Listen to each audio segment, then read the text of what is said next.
带你们看看东北人是怎么吃草的。由于前2天感冒，被我妈赶回家了。今早好点，我又跑回我老家了。哪儿？啊，你回来了，好了。强了，就是嗓子还有点不太舒服。那啥？俺哪没有说俺家去挖野菜，咱就不稀去了。他回来再给家煮点好吃的。你挖吧，好几天没拍视频了，咱去挖吧，去聊聊。啊，走吧。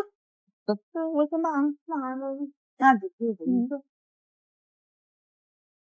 那挖着了？挖就有点小山呢。那没有婆婆丁啊？没有，这块没有婆婆丁。上山呢，我领他上山去走。你能上头啊？我跟去溜溜，我领他去。你有秘密基地了？有，我领他走，他跟我走的。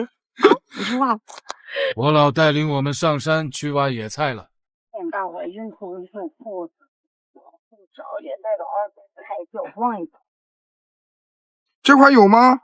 有，到。哦，你这个真太长大的对。你这全都是草，对我来说。你这就是我们这儿的婆婆丁，这就是蒲公英。你找什么？我找婆婆丁啊。我看这才够够。这也有婆婆丁，咱就采点扣吧。哎，这个大叶是什么呢？这么高啊？这个特别大那叶，这个。这个不好带，这叫羊皮叶。这不能吃啊？它不能吃，不好吃。